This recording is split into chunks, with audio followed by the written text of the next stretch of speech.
जय सद्गुरू. मनामनाच्या गाभाऱ्यात मूर्ती आज सद्गुरूंची सजली. स्वागतास तुमच्या वाहतो ही शब्द सुमनांजली. आज औचित्य आहे काशीमा वंदे आणि गंगा पूजनाचं. म्हणूनच सादर करतो आहे एक गर्वगाथा. संसार गुण्या गोविंदाचा, जिजा नारायणाचा. ज्याप्रमाणे कळसाशिवाय मंदिर, तुळशीविना अंगण, उसाशिवाय गोडी आणि सुगंध विना फूल नसतं, त्याप्रमाणे आपल्या कुटुंबाला जिव्हाळ्याच्या माणसांशिवाय काहीच महत्त्व नसतं. कुटुंब म्हणजे नुसत्या भिंती नव्हे, तर कुटुंब म्हणजे जिव्हाळा, प्रेम, आदर, सुख, दुःख हे सर्व जिथे एकत्र नांदतात ती वास्तू म्हणजे कुटुंब. आज आपण अशाच एका कुटुंबाबद्दल जाणून घेणार आहोत. या कुटुंबाचे आधारस्तंभ म्हणजे श्री नारायण रामचंद्र ढोकणे व त्यांना पदोपदी साथ देणाऱ्या, सुखदुःखाच्या वाटेवर खंबीरपणे उभ्या राहणाऱ्या त्यांच्या पत्नी सौभाग्यवती जिजाबाई नारायण ढोकणे. जेव्हा आपण एखाद्या चांगल्या परिवाराचा विचार करतो, सर्वात आधी आठवतात ते संस्कार, जे वडिलोपार्जित मिळालेली एक देणगी असते.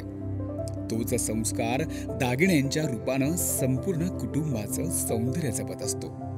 अशीच देणगी श्री नारायण ढोकणे यांना त्यांच्या वडिलांकडून म्हणजे कैलासवासी रामचंद्र ढोकणे आणि आई गंगा भागीरथीबाई ढोकणे यांच्याकडून लाभली. कैलासवासी देवराम भगाजी गव्हाणे व गंगा भागीरथी भीमाबाई देवराम गव्हाणे यांची सर्वात लहान कन्या म्हणजे सौ जिजाबाई यांना त्यांनी आपल्या संस्कारात वाढवलं. जिजाबाईंचं बालपण हे कांचनगाव येथे फुलत होतं. बालपणी आपल्या आईला आणि थोरल्या भावाला दुधाच्या व्यवसायात त्या मदत करीत असत. त्यांचं प्राथमिक शिक्षण जिल्हा परिषद शाळेतच पूर्ण झालं. त्यांनी आपली आवड, छंद सगळं काही जोपासलं. त्या स्वयंपाकात सुगरण असल्यामुळे त्यांनी सर्वांचं मन जिंकलं. वो कहते हैं ना, दिल का रास्ता पेट से होकर गुजरता है. अगदी तसंच जिजाबाईंचं माहेर जणू गोकुळच. त्यांना 7 भावंडांची साथ मिळाली.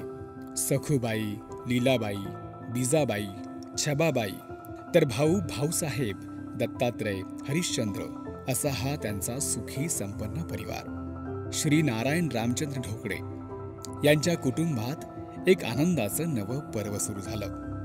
1 मे 1985 जेव्हा त्यांचा विवाह सौभाग्यवती जिजाबाई ढोकणे यांच्याशी संपन्न झाला आणि सौ जिजाबाई ढोकणे यांच्या संसाराला प्रारंभ झाला.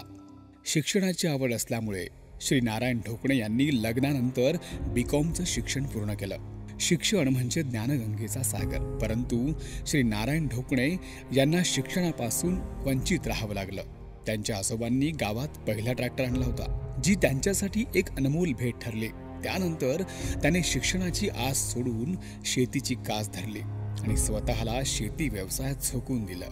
बघता बघता काळ पुढे लोटला आणि त्यांना आपल्या पत्नीसह विभक्त राहण्याचा निर्णय मनावर दगड ठेवून घ्यावा लागला. जिंकलो तर विजय होईल आणि हरलो तर अनुभव येईल असा विचार करून त्यांनी हा निर्णय घेतला. आयुष्यात कोणताही कठीण प्रसंग आला तरी जोडीदार चांगला असेल तर आपण त्याला हसत हसत सामोरे जाऊ शकतो. हा विश्वास त्यांना आपल्या पत्नीवर होता आणि तेथूनच खऱ्या अर्थानं त्यांच्या खडतर जीवनाला सुरुवात झाली. अरे संसार संसार जसा तवा चुल्यावर, आधी हाताला चटके मग मिळते भाकर. या ओवींप्रमाणे कष्ट सुरू झालं. BComचं शिक्षण त्याने घेतलं होतं, पण दुसऱ्यांच्या शेतात त्यांना मजुरी करावी लागली. बसस्टॉप जवळ त्यांनी स्वतःची अंडाभुर्जीची गाडी लावली. वर्षभर तो व्यवसाय केला आणि त्याच दरम्यान त्यांच्या शिक्षणाची जाणीव ठेवून श्री लक्ष्मण वाजे, दिलीप नारायण वाजे, अशोक कचरूभोर यांच्या सान्निध्यात त्यांना राहता आलं व त्यातूनच त्यांनी शेतकरी ट्रान्सपोर्ट पांढुर्लीच्या मार्फत मुंबई ते पांढुर्ली शेतमाल आवक जावक होत असताना त्यांचा संपूर्ण व्यवहार सांभाळण्याची जबाबदारी स्वीकारली. आणि त्यानंतर शेतमालाची आवक जावक असो, गाड्यांची व्यवस्था असो, शेतकऱ्यांच्या मालाच्या पावत्या असो, अशी अनेक कामं ते करू लागलेत. त्यानंतर त्यांनी किरण कॅश कॅरियर नावाचं कॅश वाहतूक म्हणूनही काम केलं. खरं तर हे जोखमीचं काम पण त्यांनी सहजरित्या सांभाळलं. त्याचं कारण होतं त्यांचा स्वच्छ व्यवहार, प्रामाणिकपणा आणि शेतकरी राजाचा अतूट विश्वास. कुटुंबाचा उदरनिर्वाह करताना त्यांना कोणत्याही प्रकारची कौटुंबिक मदत मिळत नव्हती. आर्थिक आवकही पुरेशी नव्हती. त्यामुळे संसाराचा गाडा ओढणं थोडं अवघड होत होतं. तरी सुद्धा त्यांनी सर्व समस्यांचा नेटानं सामना केला. एकदा मुंबईहून येत असताना घोटी येथे त्यांच्यावर चाकूने हल्ला झाला. पण म्हणतात ना, देव तारी त्याला कोण मारी. त्या संकटातूनही त्यांनी स्वतःची आणि शेतकऱ्यांच्या कष्टाच्या पैशांची सुटका करून घेतली. शेतकऱ्यांचा अतूट विश्वास आणि त्यांचा प्रामाणिकपणा यावरच दोघांचं नातं अधिक घट्ट झालं. त्यांच्या धाडसी वृत्तीमुळे त्यांना मास्तर ही पदवी मिळाली आणि आजही त्यांना सर्व नारायण मास्तर नावानेच ओळखतात. नारायणरावांच्या प्रत्येक संकटात आणि संघर्षात त्यांच्या पत्नी जिजाबाई यांची मोलाची साथ मिळाली. त्यांनी 7 रुपये रोजानं दुसऱ्याच्या शेतात मोलमजुरी केली. त्यातच त्यांना घर संसार सांभाळणं, मुलांचं संगोपन करणं, त्यांचं शिक्षण करणं हे त्यांनी जिद्दीनं पूर्ण केलं. आपल्या मेहनतीवर आणि कष्टावर त्यांना ठाम विश्वास होता आणि संसाराचा गाडा त्याच विश्वासानं पुढे नेत राहिल्या. त्यांनी त्यांच्या 3ही मुलांना चांगले संस्कार दिले. त्यांचं शिक्षण पूर्ण केलं. मोठा मुलगा किरण आज्ञाधारक, संस्कारी आणि शांत आहे. कुशाग्र बुद्धिमत्ता असल्यामुळे MCAचं शिक्षण घेऊन ते सध्या सॉफ्टवेअर इंजिनियर आहे आणि बँगलोर येथे सॉफ्टवेअर कंपनीमध्ये मोठ्या हुद्द्यावर काम करत आहेत. लहान मुलाच्या शिक्षणासाठी पुरेसे पैसे नव्हते, तरी त्यांनी व्याजाने पैसे काढून लहान मुलगा संदीप यांना मुंबईला BEdचं शिक्षण घेण्यासाठी पाठवलं आणि आपल्या कौटुंबिक जबाबदाऱ्या त्यांनी नेटाने पूर्ण केल्या. आपल्याला जसा जोडीदार मिळाला तसाच जोडीदार आपल्या मुलांनाही मिळावा हे त्यांचं स्वप्न होतं आणि आज ते स्वप्न साकार झाल्याचं सर्वांना अभिमानानं सांगतात. त्यांचे ज्येष्ठ चिरंजीव किरण यांचा विवाह श्री गणपत वाजे नाशिक रोड यांच्या कन्या स्वाती यांच्याशी संपन्न झाला. तर दुसरा मुलगा संदीप यांचा विवाह श्री विलास हारक शिवडे यांची कन्या दीप्ती यांच्याशी संपन्न झाला. आपल्या मुलीचं कन्यादान केलं आणि त्यांना दोन्ही सुना ह्या मुलींच्या रूपानं मिळाल्या. त्याही आपल्या सासूसारख्याच प्रेमळ व गुणी आहेत. नातवंडांच्या प्रेमातही ते सुखावून जातात. नात रुचा, स्वरा, श्री, ओवी, सारा तर नातू कान्हा हे सर्व आनंदात राहतात. हे पाहून त्यांचं मन गहिवरून येतं. खरं तर आजोबा आणि नातवांचं नातं हे मैत्रीचं असतं. त्याच मैत्रीच्या नात्यात त्यांना आता रमायला आवडतं. आई वडील दोघंही आज धन्य आहेत, कारण 2010 मध्ये त्यांचे चिरंजीव संदीप यांनी जिजाबाई नारायण विद्याप्रसारक मंडळ पांढुर्ली या नावानं शैक्षणिक संस्था सुरू केली. त्याचबरोबर सद्गुरू लक्ष्मणगिरीजी महाराज इंग्लिश मीडियम स्कूल पांढुर्ली व सोनारी या 2 शाळा सुरू केल्या. तसेच संदीप ढोकणे विद्यानिकेतन पांढुर्ली व Swara foundation play group school Vijaynagar camp अशा प्रकारे ज्ञानगंगा त्यांनी सुरू केली. तसेच त्यांची कन्या ज्योतीलाही त्यांनी उत्तम शिक्षण दिलं आणि तिचा विवाह श्री कचरू तुपे यांचे मोठे चिरंजीव श्री शंकर तुपे यांच्याशी निश्चित केला. मुलगा मुलगी एक समान या विचारानुसारच मुलीचा विवाह सुद्धा त्यांनी थाटामाटात संपन्न केला. जावई शंकर तुपे यांना ते आपल्या 3ऱ्या मुलाप्रमाणेच मानतात. सल्ला असो वा सुखदुःखाच्या गोष्टी त्यांना ते नेहमी सामील करून घेतात. त्यांच्याकडून वेळोवेळी सल्ला देखील घेतात. आपल्या गोकुळासारखं वैभव पाहून आज त्यांच्या चेहऱ्यावर समाधानाचं वलय जाणवतं. आपल्या नातवंडांसोबत खेळताना गप्पा करताना वेळ कुठे निघून जातो हे त्यांना लक्षातच येत नाही.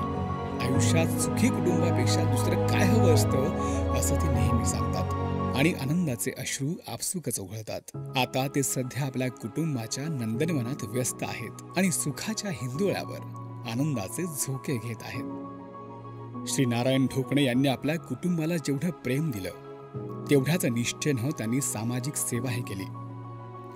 विश्रामगड 5 पट्टा येथे सद्गुरू लक्ष्मणगिरीजी महाराज यांच्या सांगण्यावरून श्री नारायण ढोकणे यांनी आपल्या सोबतीला वैद्यकीय तज्ज्ञ डॉक्टर बकरे, डॉक्टर भदाणे, कैलासवासी डॉक्टर देशमुख, गाडीचे सहकारी श्री आभार तात्या, कैलासवासी पुंजाराम कानाडे यांना सोबत घेऊन एक समाज कल्याणाचं काम केलं.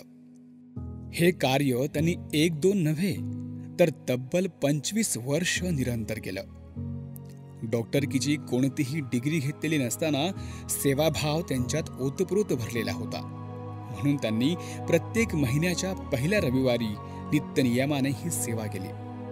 त्यात कोणताही खंड पडू नये यासाठी ते कर्तव्यदक्ष राहिले. अन्न, वस्त्र, निवारा या माणसाच्या मूलभूत गरजा असल्या तरी त्यापेक्षा महत्वाची गरज म्हणजे आरोग्य आणि शिक्षण आहे याची त्यांना पूर्ण जाणीव होती.